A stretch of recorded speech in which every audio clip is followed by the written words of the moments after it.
everybody. My name is Joan Gispets, and I am the current Dean of the School of Optics and Optometry of Terrassa, in the Universitat Politècnica de Catalunya. I am very pleased to welcome you all to the opening ceremony of the academic year 2020-21. All academic years are different to one another, but we have to recognize that the one we began some weeks ago is on course to be one of the most peculiar ones in the school's 45 years history. COVID-19 impacted our lives on March 20, changing both our personal and academic lives. We took immediate action and we moved our lessons to an online format to finish the academic year, and then we planned the present one in a mixed formula. I would like to thank everyone in the community for the understanding and the commitment that has enabled us to continue in the face of such a challenging situation. This opening ceremony has also been affected by COVID-19, obliging us to rethink and subsequently reinvent it. Most certainly, we would have preferred a live version, especially if we could have held it for the fourth time in Terrassa's beautiful St. Peter's Church. However, once accepted that this year the ceremony was also destined to be different, we began to see the positive side. What a better way to practice social distancing than via the wonders of technology. And what a great opportunity to share this experience with friends and colleagues who might otherwise not be able to attend. In 2015, our school, in collaboration with the Catalan Optometry College and the Catalan Association of Optometry and Vision Therapy, launched the International Optometrist of the Year Award to recognize the contribution made by a researcher towards our better understanding of vision and how to prevent visual impairment. Professors Lyndon Jones, José Manuel González Neijome, James Wolfson, Konrad Pesudovs, and Joan Wood are our previous recipients. In this special edition, we would also be very happy to share with you a new image for the prize. The communication department of our university has designed a new logo, which we are delighted with, and it gives us great pleasure to share it with you today. It is the one currently visible on your screens, a perfect presentation of an eye and a fingerprint. We believe it cleverly symbolizes the great contribution made by our prize winners to our field. Today, I'm happy and honored to announce that Professor Padmaja Sankaridurg has accepted the 2020 Optometrist of the Year Award. And I welcome Mr. Alfons Bielsa, the President of the Catalan Optometry College, who will say a few words on behalf of the College and the Catalan Association of Optometry and Visual Therapy.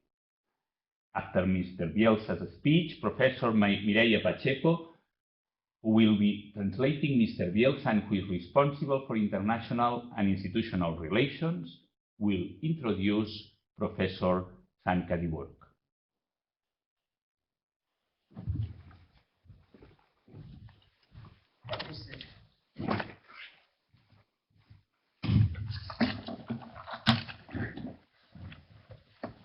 Bon dia. Com a president del Col·legi Oficial d'Òptics Optometristes de Catalunya i en representació de la senyora Paula Pintor, presidenta de l'Associació Catalana d'Optometria i Teràpia Visual, Us vull manifestar la meva satisfacció per poder compartir en directe i en l'espai virtual la cerimònia d'entrega d'aquest premi. Good morning. As the President of the College of Optometry of Catalonia and on behalf of the President of the Catalan Association of Optometry and Visual Therapy, Mrs. Paula Pintor, I'd like to express my pleasure in participating in this online ceremony of the International Award to the Optometrist of the Year 2020. També el meu agraïment als organitzadors i col·laboradors per fer-ho possible i reivindicar una vegada més aquest Premi Internacional Optometrista de l'any com el millor exemple de reconeixement internacional a la investigació i a la professió. Also, I'd like to thank the organizers and collaborators for making this possible and to claim once again this award as the best example of international recognition in research, in optometry and in general to the optometry profession. La funció de l'optometrista a la societat és imprescindible. Per una part, per poder detectar alteracions de la visió i, per altra banda, solucionar les necessitats visuals de la persona, educant a les persones en la prevenció i en la higiene visual. The role of the optometrist in society is essential. On the one hand, to be able to detect problems in vision and to help solve people's visual needs. And on the other hand, to educate people in the prevention of visual problems and visual ergonomics. La professora Padmaja és un bon exemple d'investigació lligada a la miopia i, en conseqüència, és perfectament mereixedora del Premi Internacional a l'Optometrista de l'any. Professor Padmaja Sankaridurg is a good example of quality research linked to myopia and consequently a well-deserving of the prize of the Optometrist of the Year. Durant el confinament per la Covid-19, moltes persones hauran descobert que potser no hi veien tan bé com pensaven. Davant de moltes hores, davant de dispositius electrònics, ja sigui per treball, per estudi, per oci, per distreure, el paper de l'optometrista ha estat, és i serà clau per cobrir aquesta atenció en salut visual. Estem davant d'un futur que ens portarà a treballar en la prevenció i el control de la miopia a tots els nivells. During the lockdown, due to COVID-19 health crisis, many people noticed they could not see as well as they thought, due to many hours with electronic devices, either due to teleworking or studying or for leisure. The role of the optometrist has been, is, and will be key to providing vision health care, and I think we have a future ahead that will lead us to work on the prevention and control of myopia at all levels. Ja per acabar, us voldria presentar en nom de tots la pel·lícula Objectiu Myopia, una pel·lícula d'animació projectada als cines de Catalunya, més de 400 cines de Catalunya, dins de la campanya de prevenció i control de la miopia, per conscienciar a la població en la prevenció davant d'aquest augment imparable de la miopia. Gràcies. Finally, I would like to show you an animation film, part of the Myopia Prevention and Control campaign in Catalonia, that was screened shortly before the pandemic started in more than 400 cinemas. We call it Target Myopia, and the goal was to raise awareness of increased myopia and help prevention. Please, could we screen the video Myopia Target now? Too much screen time can make us more nearsighted. Focusing on something up close, particularly in the dark, creates eye fatigue and blurriness. Our eyes try to adjust, causing a temporary myopic shift. If we don't make changes, this condition will worsen and permanently damage our eyes. Being outdoors protects us against short-sightedness. Exercise and fresh air are also good ways to avoid it. Only use your cell phone when you have to. Hold it away from your eyes and never use it in the dark. Don't watch films on tablets or cell phones. You'll strain your eyes. Movies are better on a large screen.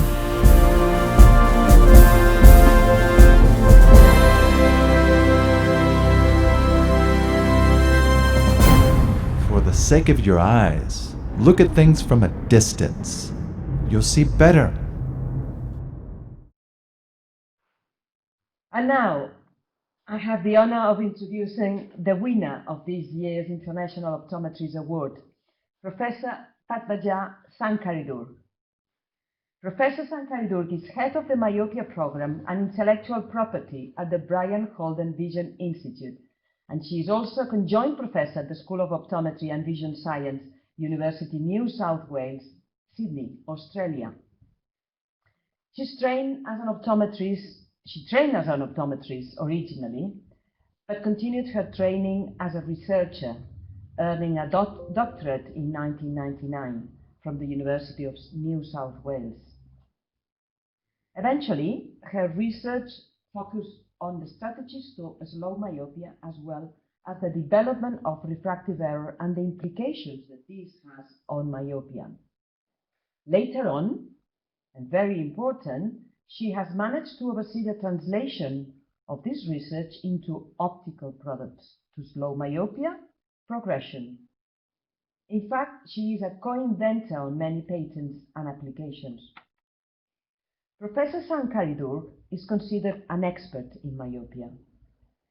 She is a member of the advisory board. She's been a member of the advisory board of the World Health Organization. She's participated in the global meeting of myopia in 2015.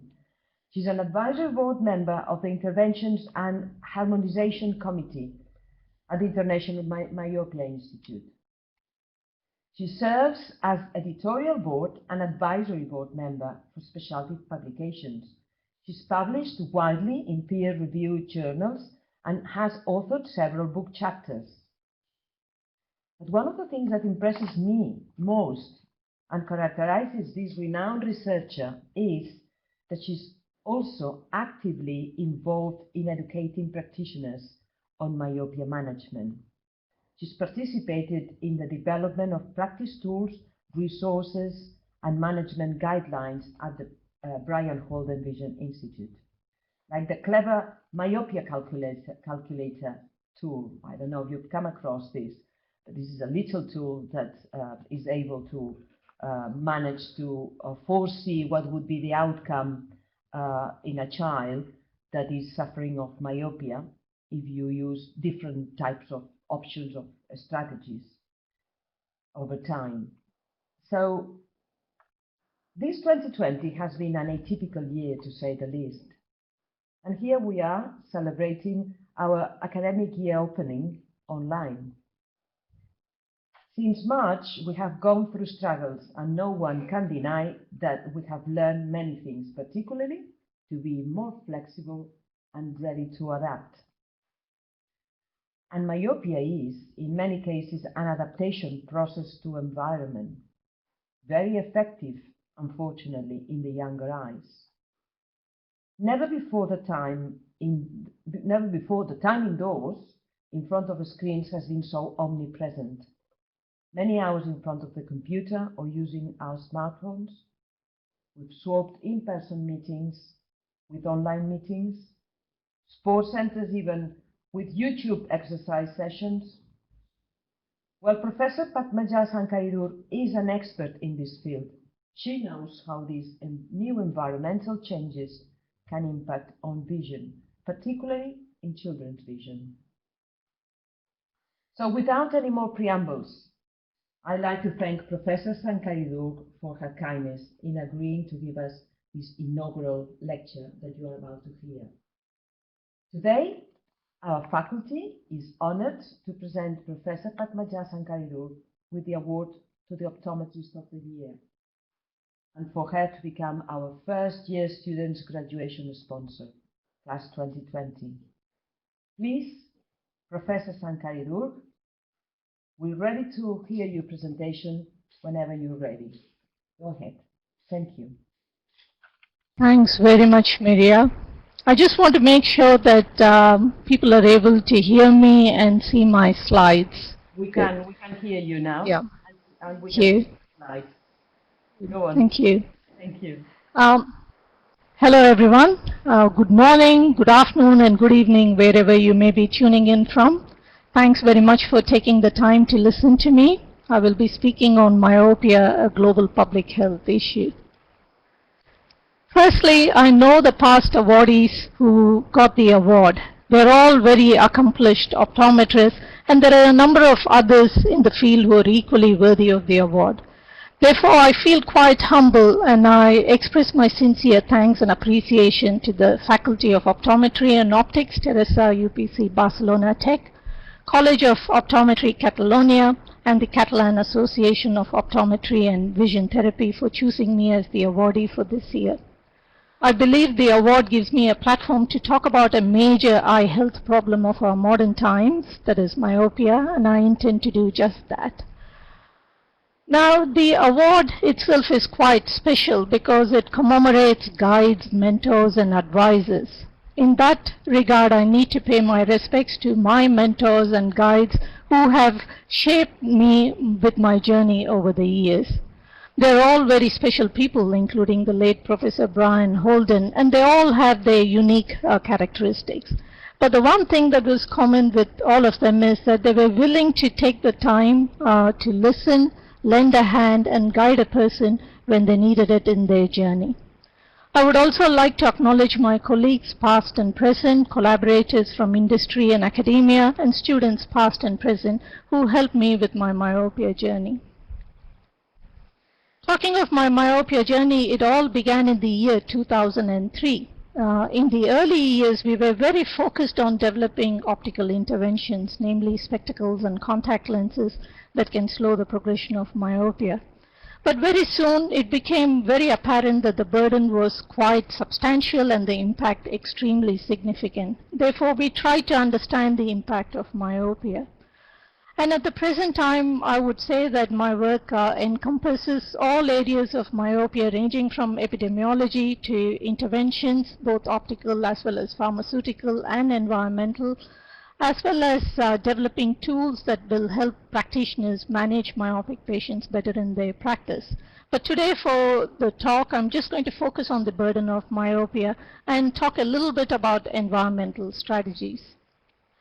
So, they say a picture speaks 1,000 words, and I don't think I need to say anything else other than show you this image of 10-year-old school children from a primary school from Ho Chi Minh City in Vietnam. You can see that most of them are myopic. And here's another one. This is the incoming class, optometry class of the year 2014 from the first school of optometry in Ho Chi Minh City in Vietnam. And you can see that there is clearly a need for the profession here. And here's another one.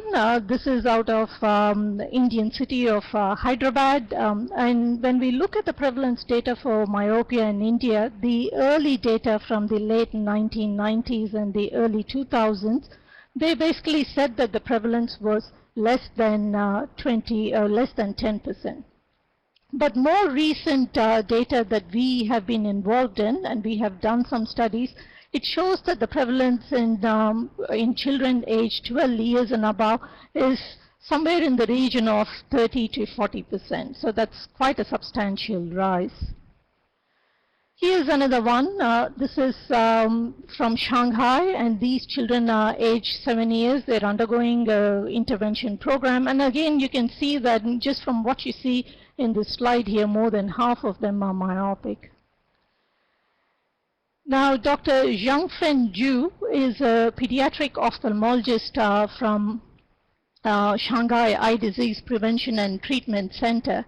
And here he's talking to us about how his myopia practice has changed over the years. And I'll quickly run that little video. 我是朱建峰医生，那么我的这个眼科医生生涯已经有18年。刚做医生的时候呢，我的主要的患者是初中和高中生。那么这时候呢，做近视门诊呢，主要的年龄都是在12岁到15岁之间。那么这几年呢，随着儿童我们上海的这个儿童近视发生的低龄化的趋势，我也发现我的门诊的病人呢，年龄逐渐呈低龄化的趋势。那么大部分的病人都集中在小学的3年级到5年级之间，那么甚至于我还发现有一部分的儿童那么在学龄前就已经发生近视，这个比例呢，我感觉也是越来越高，甚至于有一些在学龄前已经发展到500-600度的高度近视。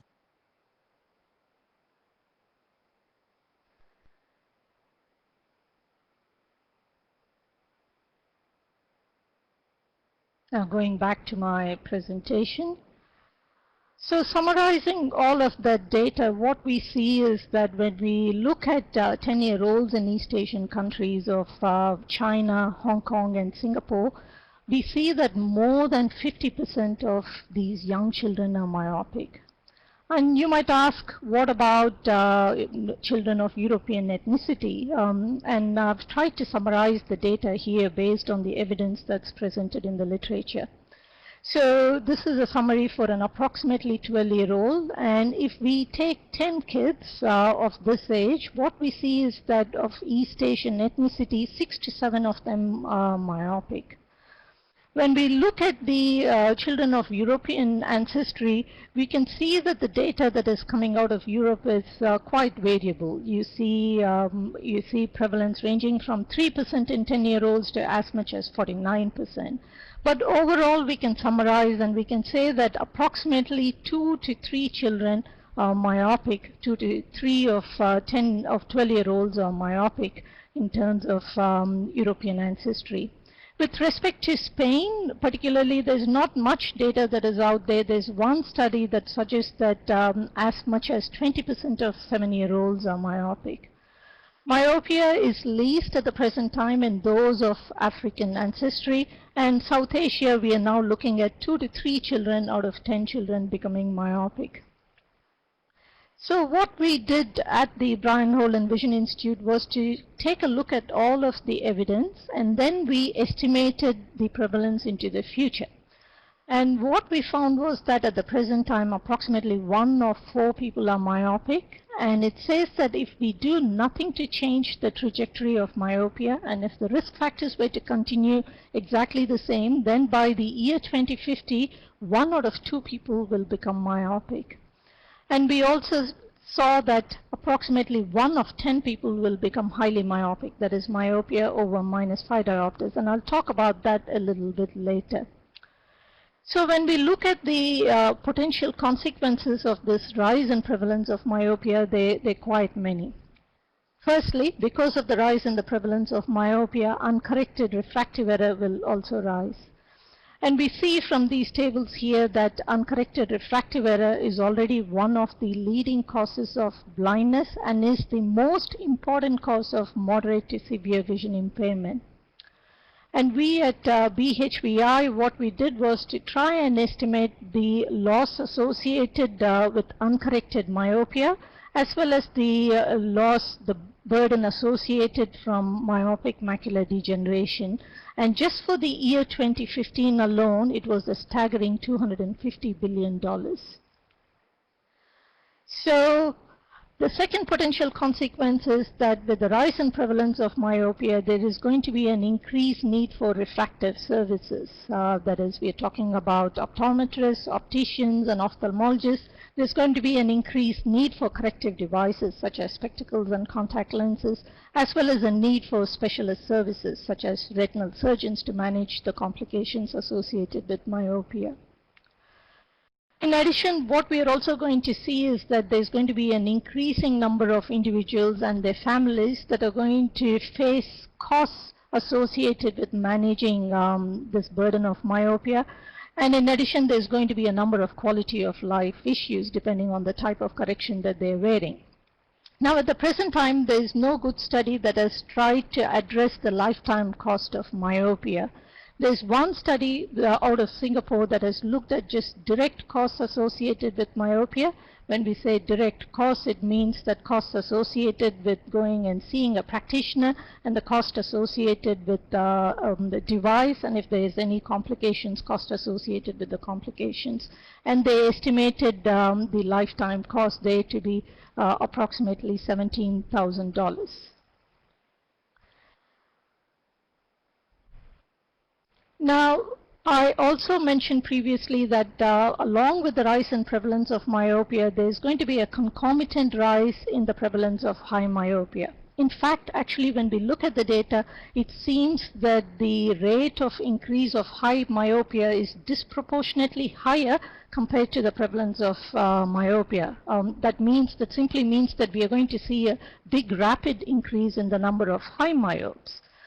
That is a bit worrying, but actually when we look at the data from East Asia, we can see that already the prevalence of high myopia is in double digits. The prevalence of high myopia ranges anywhere from 12 to 25% in these countries. So why is it that we are seeing such a rapid increase in high myopia? There's two possible reasons.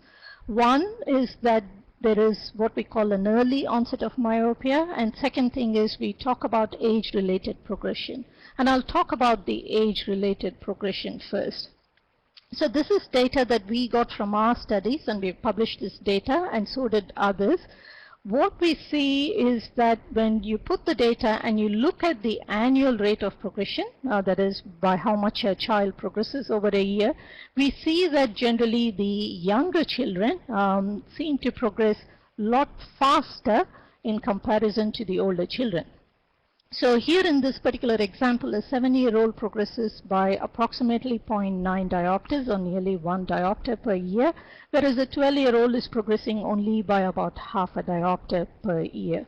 So that seems to be the way the eye progresses. The younger children progress much faster in comparison to the older children. Now the second thing is that we are seeing that the onset of myopia is beginning to occur at younger ages than before. So this again is data from the East Asian countries, and you can see that in pretty much all of the countries we look at, there is a proportion of children as young as 3 to 5 years of age becoming myopic, and the prevalence is anywhere from 2 to 8%.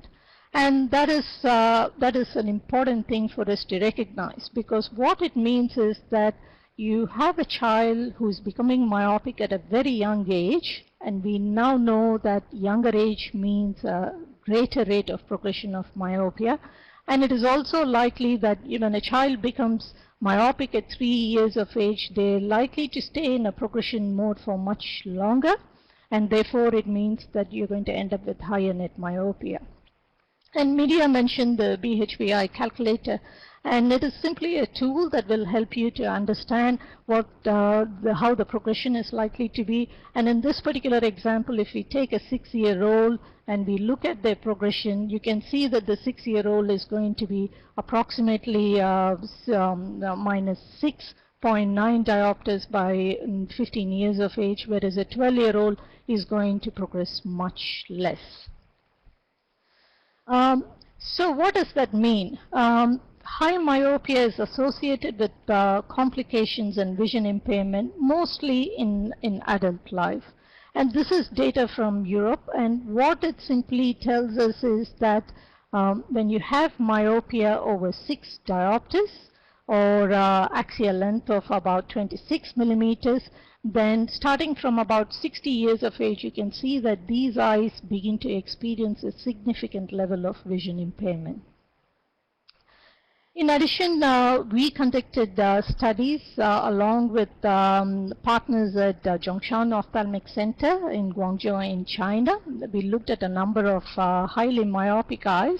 And what we found was that in spite of having no retinal pathology, that is, the eye is absolutely normal, we see that these eyes are associated with some level of mild vision impairment. And as the level of myopia increases, there is some moderate to severe vision impairment stepping in as well. When we say mild vision impairment, it's about 2 to 3 lines loss of vision. So why is it that these eyes are having 2 to 3 lines loss of vision? We don't understand that very well. It could be because of the fact that they're wearing spectacle lenses. We know that highly powered minus lenses are associated with minification and other problems.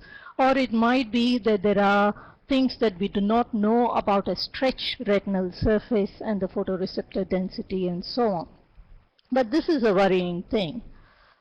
We also know that highly myopic eyes are associated with a significant number of complications. Myopic macular degeneration is one of the leading causes of blindness and vision impairment. In addition, there is the risk of glaucoma, cataract, other retinal complications. And again, at BHVI, we try to estimate the prevalence of blindness and vision impairment that might occur with myopic macular degeneration. And we, based on the evidence, it was approximately 0.13 or 10 million in the year 2000. And if we were to see the same trajectory of rise and prevalence of myopia, we estimate that there will be close to 55 million of the population affected by vision loss due to myopic macular degeneration in the year 2050. So I mentioned that high myopia causes complications during adult life, but it can also result in complications in the young. And when we look at pediatric retinal detachment and we look at the causes of pediatric retinal detachment, and you can see that across a range of countries, myopia of 4 diopters or worse is one of the leading causes of pediatric retinal detachment. So any level of myopia is a problem, and the higher the levels of myopia, the worse the problems are going to get, both in the young as well as in the old. So we know that the burden is, of myopia is quite large and the impact is quite substantial. So what is it that's causing myopia? Unfortunately, we do not have a good answer at the present time. We know that there are both parental factors or genetic factors as well as the environmental influences, but the evidence seems to be suggesting that there is a strong role for environmental factors. And here in this slide, I've listed the risk factors. This is not an exhaustive list, but I've tried to list the common risk factors, and I tried to separate them into what we call as patient-related factors or demographic factors and the environmental influences. But when we look at this data a bit more closely, it appears that most of these factors appear to be surrogates of near work as well as time outdoors. For example, when we talk of urban-rural differences, we all know that the prevalence of myopia is much higher in the urban areas in comparison to the rural areas, and that might be just because the folk in the rural areas might be spending a lot more time outdoors. When we look at socioeconomic category, for example, higher socioeconomic categories, they're more likely to be residing in an urban environment, and they're more likely to be engaged in indoor type activities rather than outdoor activities. Similarly, if we look at age, we know that as a child goes through those years in primary school and high school, their workload gets larger, and they tend to spend more time doing near-based activity and less time spending on outdoor activities. And again, there's data that shows that there is a little bit of gender divide as well, with females spending less time outdoors compared to males. So all of this is sort of pointing in the direction of indoor and outdoor time being quite significant. And in fact, we are beginning to see some of this data come to the fore as well. Here's data with respect to education and myopia. We're doing a study with a center called the Shanghai Eye Disease Prevention and Treatment Center. So we've got where they've screened all the children in Shanghai. And the thing that is interesting here is that, for example, if you take a child who is 10 years of age, because of the way the school cutoff criteria is, those who are born before September, they tend to be in a higher class at school compared to children who are born after September. So when we look at that, and when we look at age-wise differences, what we see is that even though these two kids are of the same age, the children that are born post-September tend to be less myopic because they are at a lower class at school. And at 10 years of age, the difference is approximately 0.3 diopters, and by about 14 years of age, you can see here that the difference is as much as 0.7 diopters. Now, there's all of this evidence that really seems to cement a role for outdoor time, and there's three, what I call three channels of evidence that substantiate this. The first is the study from Sydney Myopia study. What they found was that in comparison to a low outdoor and a high indoor, which they referenced as a high-risk category, those who spend a lot of time outdoors and little time indoors are at low risk. The second piece of evidence comes from studies. We published data here, and so did a number of others, which shows that there is a seasonal variation in the rate of eye growth. There seems to be less growth in the summer months in comparison to the winter months. And one of the things that that was suggested is that this is likely because there's likely to be a lot more outdoor activity during summer months. And the third piece of evidence, actually this was the one which was published earlier, but it's quite interesting. It shows that in spite of having parental myopia, so I should use the pointer here. So these are the dash bars for children with parental myopia. So in spite of having parental myopia, if you increase your time outdoors to approximately 2 hours per day, then the risk of becoming myopic is getting reduced quite substantially in spite of having that parental factor.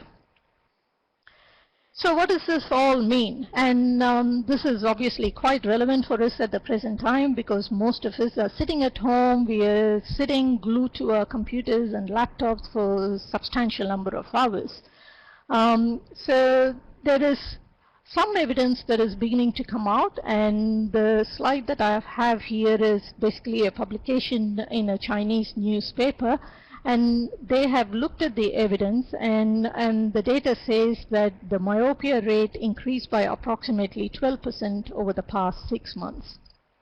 They also looked at the children, the category of children, and what they're saying is that the increase in myopia is much greater in the primary school children in comparison to the high school children. But that is expected anyway because the high school children already have a very high prevalence of myopia, so there is little room for them to move. Now at BHVI we've been conducting studies, what we call multi-ethnic studies, and we've got some data from China. It's a very small cohort. When we looked at the data and we looked at the rate of progression, both in terms of change in spherical equivalent as well as change in axial length for what we call the non-COVID period, and then there's the COVID period. And I've got the data here. Again, I have to say that this is a very small cohort, but what it's telling us is that in the COVID period, the change in refractive error seems to have progressed much more rapidly. So in terms of the spherical equivalent, we are looking at a 46% increase in the rate of progression, and in terms of axial length, this data is suggestive of nearly 100% increase in axial length. So there is from what we can see, and again I have to say that this is a very small data set and very limited information at the present time, but the signals are suggested that there seems to be faster progression during this lockdown period. So what is it that we can do to reduce the burden? So this is again data from Shanghai, representative 6,000 children, and this is data from 2016. And at that point of time, if you look at how many of these kids are highly myopic, that's myopia worse than -5, it was about 3%. And if we did nothing to this group of children and we let them be, then we expect that in just 7 years' time, which is going to come up fairly soon, that the prevalence of high myopia will increase from being 3% to as much as 23%. So that's like a 7-fold increase in the prevalence of high myopia. So what is it that we should be doing? One is we should aim to prevent myopia in those that are not already myopic, and we should slow the progression of myopia in those who are already myopic. Now, talking about slowing the progression of myopia, that's a completely different topic. But we now have at the present time a number of interventions, both optical, we have spectacles and contact lenses, orthokeratology, as well as pharmaceutical interventions that can slow the progression of myopia. With respect to the contact lenses, we have an FDA-approved product that is out in the market, essentially for myopia control. That's MySight. And in Europe, there is a myopia control contact lens called Milo, which is an extended depth of focus contact lens. With respect to the spectacle lenses, up until recently, we did not have that much of good efficacy with spectacle lenses in comparison to the other modes of interventions. But more recently, there's been a new category of lenses that we refer to as multiple segments. These lenses seem to have multiple segments of the focus on the lens, and they're showing much higher efficacy. And there's a lens from Hoya, and very recently Essilor also announced results where they seem to be saying a lens which has got those multiple segments shows pretty high efficacy. So what about those that are not yet myopic? In that case, we've got to target those children using what we call community-based interventions, or we've got to try and bring about a lifestyle change. So what is it that we can do in terms of lifestyle change? And here we go to outdoor intervention, because that seems to be the one that is showing some efficacy. So here's a meta-analysis that we did. We looked at the data that was available, both in terms of the efficacy of outdoor time in reducing the onset of myopia, as well as slowing the progression of myopia. So when we look at the onset of myopia, we see that there is a good dose response effect, and at approximately 10 hours per week, or that is 2 hours per day, you see a significant reduction in the onset of myopia. However, the story wasn't the same when we look at progression.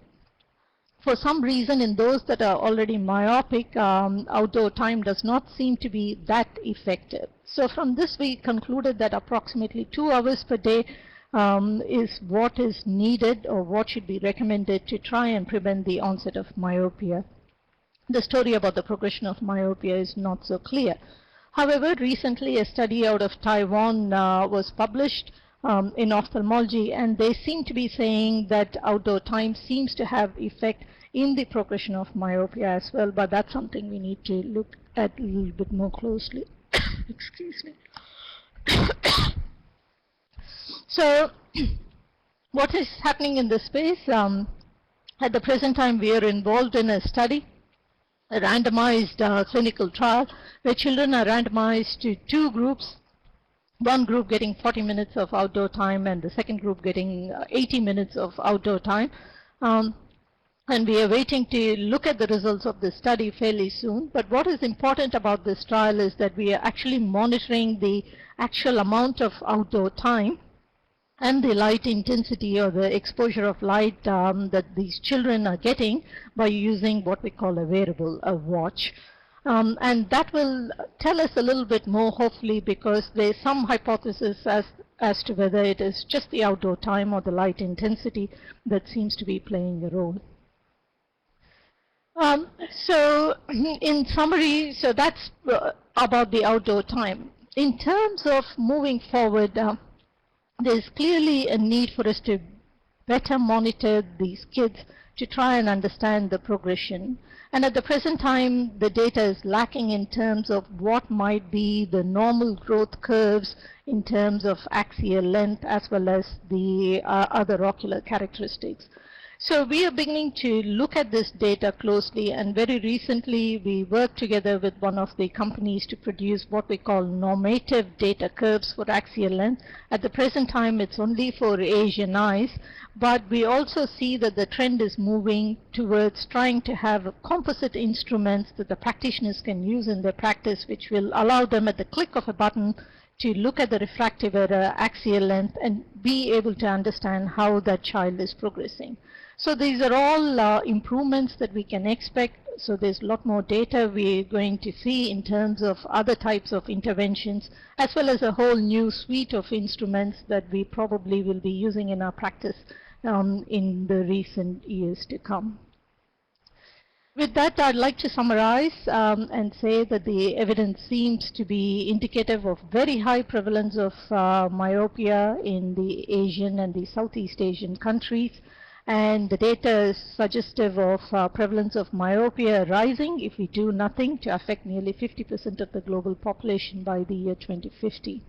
We also saw that the proportion of myopes that will be high myopes is set to rise, disproportionately much greater increase in the prevalence of high myopia, and that means a significant risk of vision impairment and eye disease due to high myopia related complications.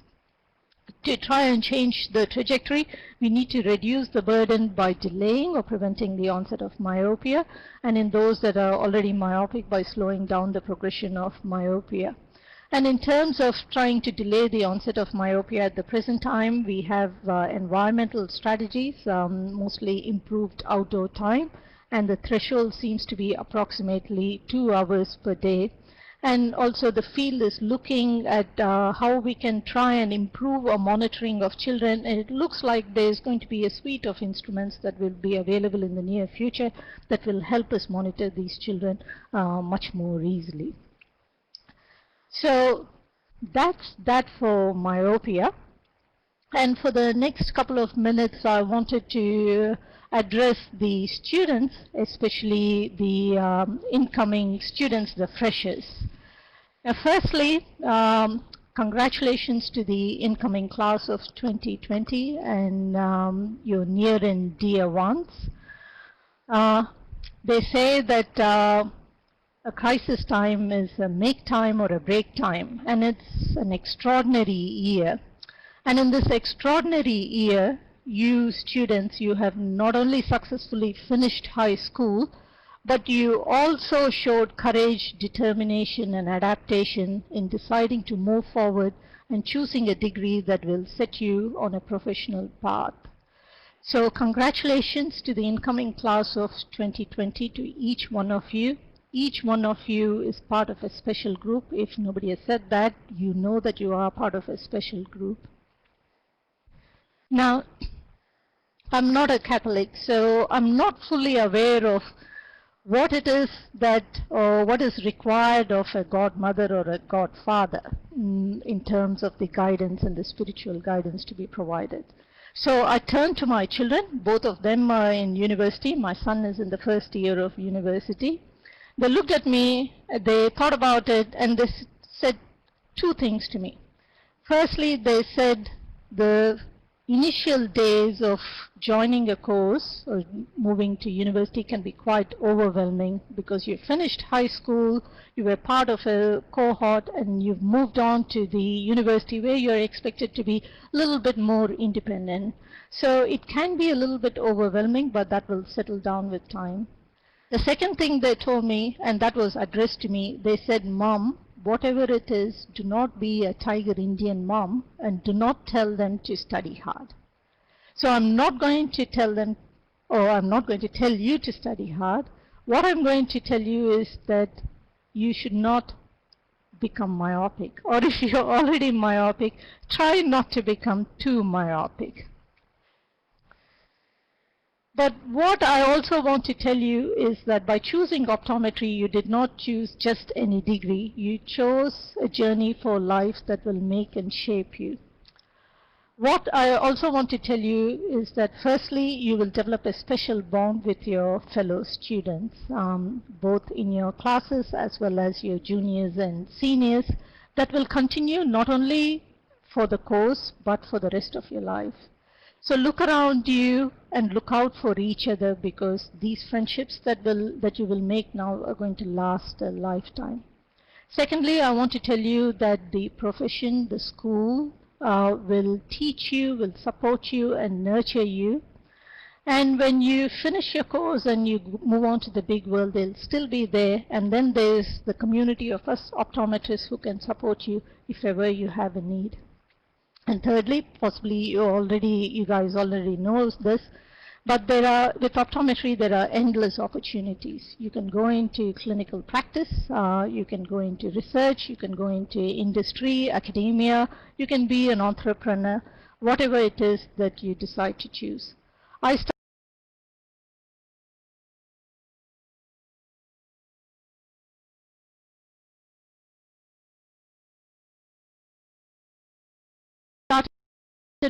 my career in clinical practice. I worked in a hospital centrally, so opportunities are endless.